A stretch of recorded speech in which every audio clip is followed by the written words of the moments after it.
Welcome to Gear Showdown, the show where two pieces of music gear duke it out to see which gets on Spotify and which gets back on the reverb shop of shame. Let's meet today's contestants from the synth pedal division. In this corner, we have the Meris Enzo X, the new kid on the block. The Enzo X is a 6-voice polyphonic synthesizer in pedal form. Enzo's claim to fame is its polyphonic tracking of Vangelis-tinged reverbs doused synth brass sound symphonies. And in this corner, squaring up against the Enzo is the wizened old Empress Zoia. The Zoia is a truly modular synth and FX pedal, a crowd favorite. The Zoia has thousands of community-made patches. It specializes in making ambient next to a succulent, but it can also pull out its Swiss Army knife of sound and solve any workflow problem you might have. The gear will be judged on 3 categories: sound, usability, and most importantly, price. Who will be judged the loser and end up on the reverb shop of shame, and who will be the winner and achieve every piece of gear's dream, being in a real song. All right, let's start with the oscillators of both pedals. The Enzo X's oscillators sound really solid. The saw, square, triangle, and sine waves all do what they're supposed to do. Notable for a guitar synth like this is something they're called X-Mod, which sounds like FM, but it's only on one oscillator. Oscillator 2 is the carrier, and oscillator 1 is the modulator. And X-Mod isn't really the right name because real cross modulation sounds different.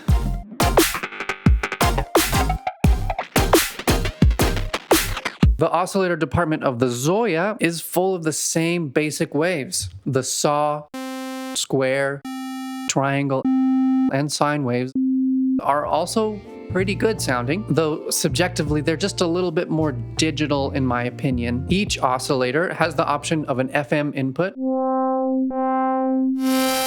as well as a duty cycle input, which is like pulse wave modulation but for every single wave. In my opinion, it sounds pretty cool, especially since pulse wave modulated square waves are one of my favorite sounds. The FM and duty cycle are a welcome addition that the Enzo doesn't have. Each oscillator also has a 2x oversampling option, which eliminates audible aliasing at the cost of precious little CPU.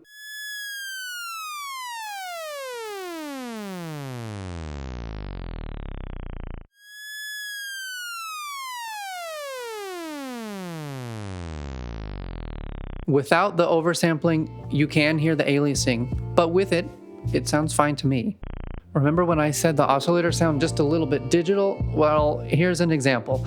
A very low saw wave has this flappy, not good quality that I don't really like, and the Enzo doesn't have this problem. And I've also never heard a saw wave like this. Like here's a phase plant saw wave, for an example.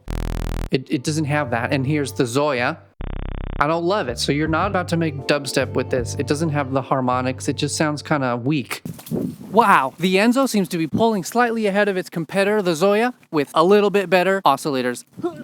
Since both Meris and Empress are both guitar effect companies, the effects on these two boxes should be pretty good, and they are. Both units have great pitch shifting, distortion, reverb, delay, and modulation effects, but the Zoia does have some features that the Enzo does not. It has granular, a looper, reverse delay, fuzz, a compressor with sidechain, plate reverb, ghost verb, and a cabinet simulator. So if versatility is what you're after, the Zoia really is your little box. But maybe the Enzo can give us quality where the Zoia gives us quantity. So let's choose 2 random effects and pit them against each other in an audio demo to see which is better.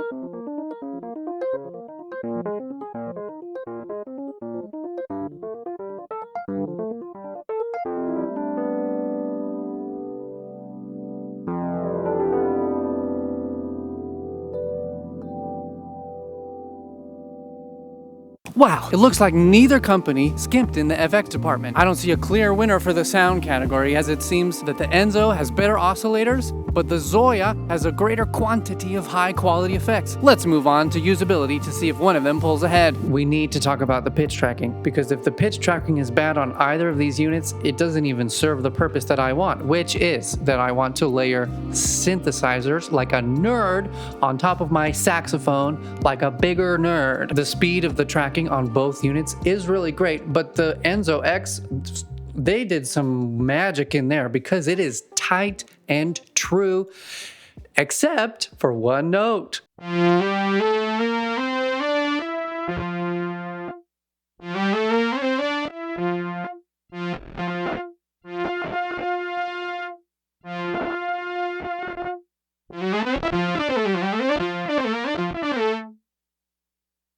The palm D on my alto saxophone, I don't have an explanation, but it gets confused about that one.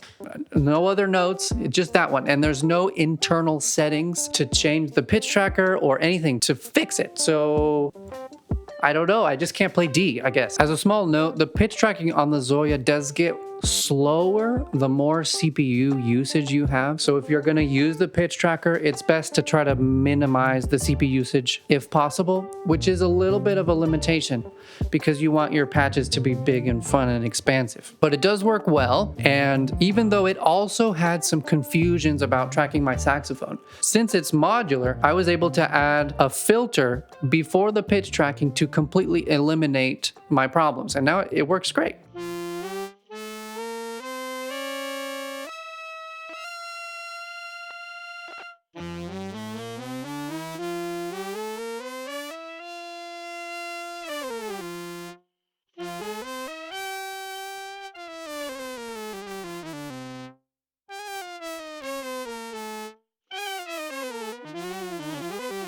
Both units have just about as much connectivity as you would want.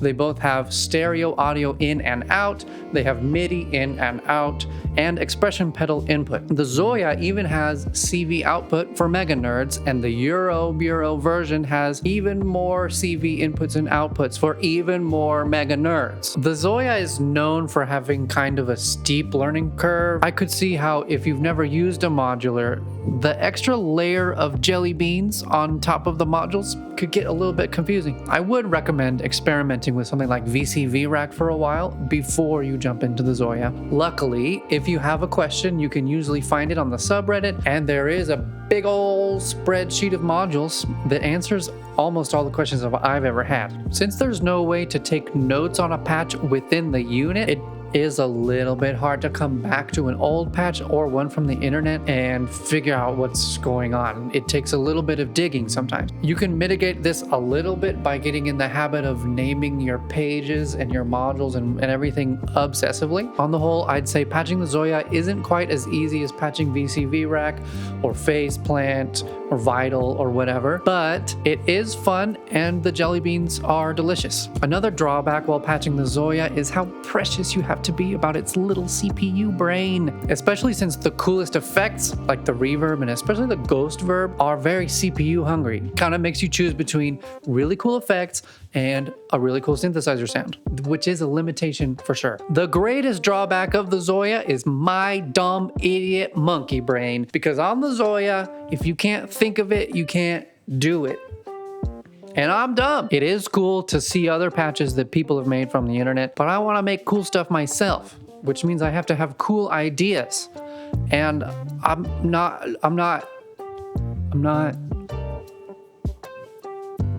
cool. So for someone who doesn't want to do as much patching, which I completely understand, you maybe want a more out-of-the-box solution with presets that already sound great, and maybe the Zoia isn't that thing for you. So how is it to patch on the Enzo X? It's a battlefield. It's a chain of misery, a confusion. It's doing things and you don't know why. You can't control it. You can't switch pages fast enough. There's not enough knobs. Why is this? Why is there a half speed control on the delay if you're not going to let me be Heimbach? Listen, it sounds great. It sounds like a Blade Runner 2025 Vangelis fever dream, but I don't want to use it. It's a nightmare. Zoia, on the other hand, is a bro. He does what I tell him to do. He's chill. He sounds good. So, and it's cheaper. So, Zoia wins. Zoia has delivered a final blow to the endo and he's down. Zoia wins. Empress X. As promised, the Enzo X is on my reverb page and the Zoia is in a song.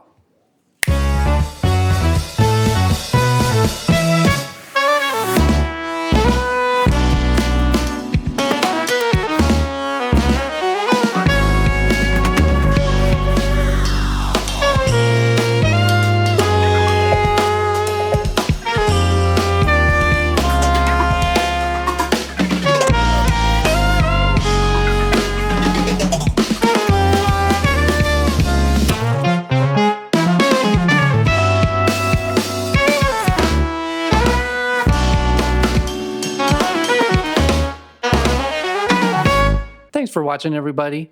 If you liked the video, go ahead and like and subscribe. If you liked the song, go ahead and check it out on Spotify. It's called Pulsar. This is all fun and games. Both the Enzo X and the Zoia are really great, and you could make really great music with both of them. I happen to like one of them more, but it sort of doesn't matter. It's like splitting hairs.